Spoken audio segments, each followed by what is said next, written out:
আমার প্রিয় ছাত্রছাত্রীরা, আজ আমি তোমাদের এই ভিডিওতে নিয়ে এসেছি নদীর কাজ সম্বন্ধে যাবতীয় প্রশ্ন উত্তর। হ্যাঁ, নদীর কাজ সম্পর্কে আজকে আমরা পড়ব। আমরা জানি নদীর কাজ সাধারণত 3 ধরনের আমরা দেখতে পাই। 3 ধরনের পদ্ধতিতে নদী তার কাজগুলোকে করে। কি কি পদ্ধতি? 1 নম্বর পদ্ধতি হচ্ছে ক্ষয় কাজ, 2 নম্বর পদ্ধতি হচ্ছে বহন কাজ, মানে যে সমস্ত জিনিসগুলো ক্ষয় করে নিয়ে আসলো সেগুলো বয়ে নিয়ে যাওয়া। আর বহন কাজের পরে হচ্ছে সঞ্চয় কাজ, যে সমস্ত জিনিস বয়ে নিয়ে আসলো সেগুলোকে সঞ্চয় করা। নদীর কাজ। নদী তার উৎস থেকে মোহনা পর্যন্ত বিভিন্ন ধরনের কঠিন ও কোমল শিলায় তৈরি জমির ওপর দিয়ে প্রবাহিত হয়। এই প্রবাহিত হওয়ার সময় ভূমির ঢাল ও নদীতে জলের গতিবেগ অনুযায়ী ক্ষয়, বহন ও সঞ্চয়ের যে কাজ করে তাকেই আমরা এক কথায় নদীর কাজ বলে থাকি। নদীর কাজ 3 ধরনের হয়ে থাকে, যেমন ক্ষয় কাজ, বহন কাজ আর হচ্ছে সঞ্চয় কাজ। নদীর ক্ষয় কাজ। নদীর ক্ষয় কাজ সাধারণত 2 ধরনের হয়ে থাকে। একটা নদীর তলদেশের অর্থাৎ নিম্ন ক্ষয়, একটা নদীর পাশে পার্শ্ব ক্ষয়, তাকে বলা হয় পার্শ্ব ক্ষয়। দুভাবে ক্ষয় হয়, একটা নিম্ন ক্ষয়, একটা হচ্ছে পার্শ্ব ক্ষয়। এই যে ক্ষয়, এই ক্ষয় আবার 5টি প্রক্রিয়ায় সংঘটিত হয়। সেই 5টি প্রক্রিয়া কি কি? জলপ্রবাহ ক্ষয়, যে প্রক্রিয়ায় জলস্রোতের আঘাতে নদীর তলদেশ বা পার্শ্বদেশের নরম ও আলগা পাথর খুলে গিয়ে বা ভেঙে টুকরো টুকরো হয় তাকেই আমরা জলপ্রবাহ ক্ষয় বলে থাকি।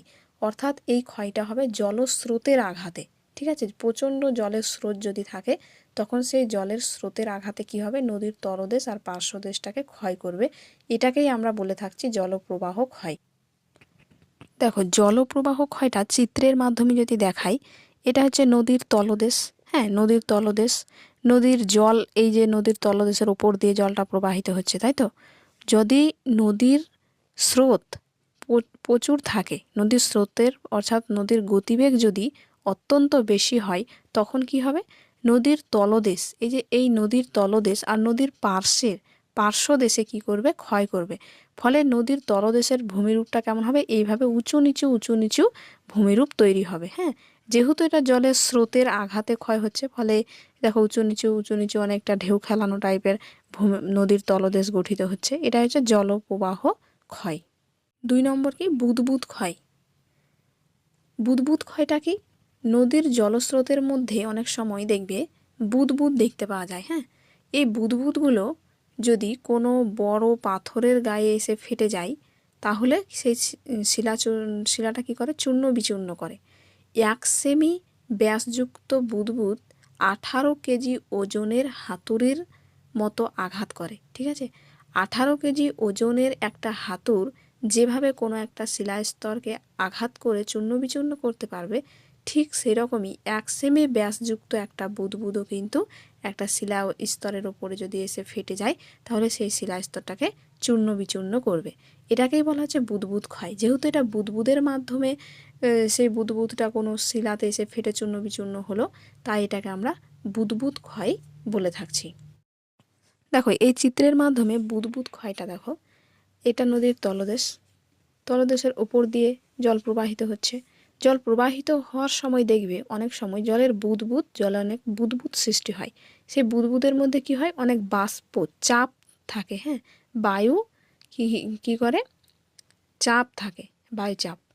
ঠিক আছে, এই বুদবুদ যদি কোনো শিলাস্তরের ওপরে সে ফেটে যায়, তখন কি হবে, শিলাটাকে চূর্ণ বিচূর্ণ করে দেবে। একটা 1 সেমি ব্যাস বিশিষ্ট বুদবুদ 18 কেজি ওজনের একটা হাতুড়ের সমান আঘাত করে।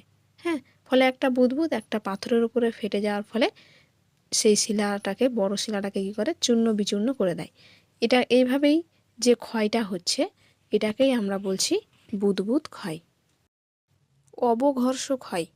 নদীর জলের সঙ্গে বয়ে আনা বিভিন্ন আকৃতি বা আয়তনের শিলাখণ্ড যখন নদীর তলদেশ বা পার্শ্বদেশে আঘাত করে নানান গর্ত সৃষ্টি করবে, তখনই আমরা তাকে অবঘর্ষ বলি।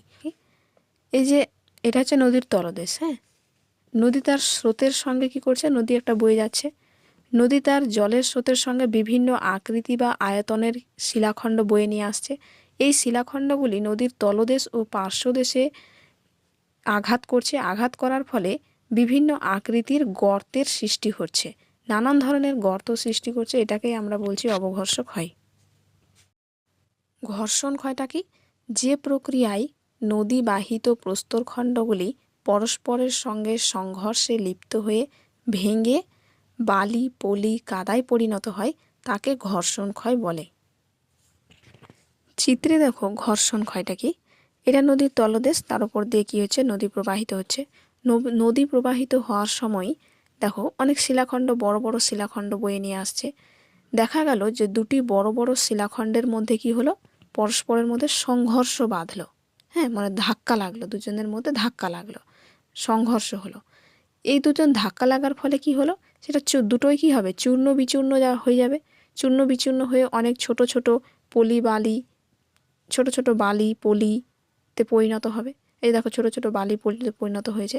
এটাকে আমরা ঘর্ষণ ক্ষয় বলছি, কারণ দুজনের মধ্যে কি হলো, সংঘর্ষ বাঁধলো। দুজনের মধ্যে সংঘর্ষ বেঁধে কি হলো, ছোট ছোট অংশে যখন পরিণত হবে চূর্ণ বিচূর্ণ হয়ে শিলাটা, তখন তাকে আমরা ঘর্ষণ ক্ষয় বলছি।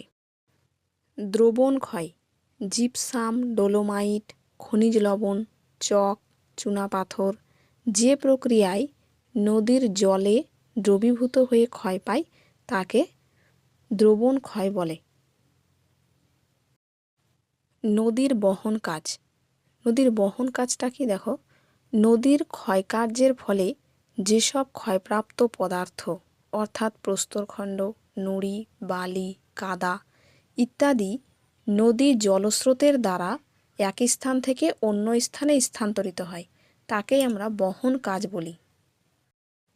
নদীর বহন কাজ পড়তে গেলে প্রথমে আমাদের জানতে হবে ষষ্ঠ ঘাতের সূত্র। ষষ্ঠ ঘাতের সূত্রটা কি? নদীর গতিবেগ দ্বিগুণ বৃদ্ধি পেলে নদীর বহন ক্ষমতা 64 গুণ বৃদ্ধি পাবে।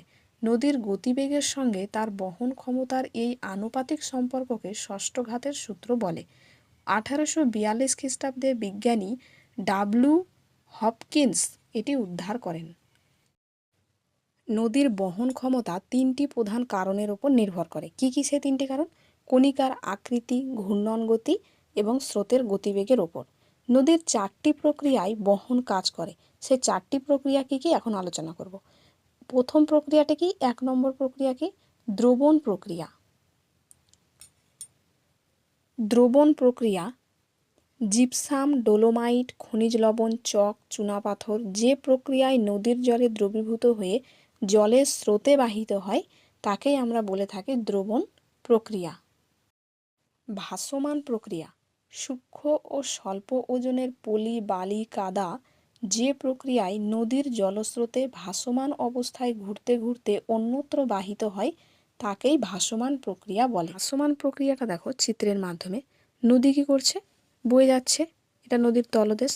নদী যখন বয়ে যাচ্ছে সেই স্রোতের সঙ্গে, নদীর জলের স্রোতের সঙ্গে হালকা পলি, বালি, কাদাগুলো কী করছে, এক জায়গা থেকে যদি অন্য জায়গাতে স্থানান্তরিত হয় তখনই সেটাকে আমরা বলবো ভাসমান প্রক্রিয়া। যেহেতু এটা নদীর জলের সাথে ভেসে যাচ্ছে তাই এই কারণে একে আমরা ভাসমান প্রক্রিয়া বলি।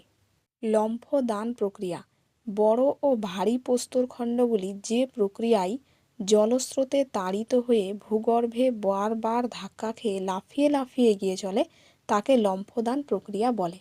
চিত্রে লম্ফদান প্রক্রিয়াটা, এটা একটা নদী প্রবাহিত হচ্ছে। নদীর তলদেশে অনেকটা বড় বড় পাথর রয়েছে। হ্যাঁ, অনেক বড় বড় পাথর রয়েছে।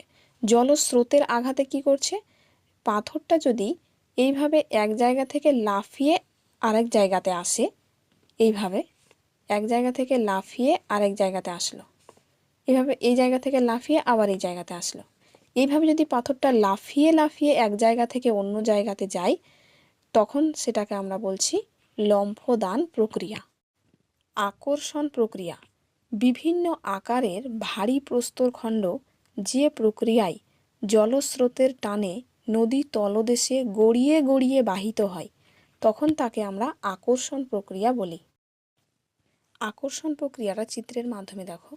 কোনো একটা জায়গাতে একটা অনেক বড় পাথর আছে। হ্যাঁ, এটা ভূমির ঢাল অনুসারে নদীটা প্রবাহিত হয়েছে। কোনো একটা জায়গাতে অনেক বড় কী রয়েছে, পাথর রয়েছে।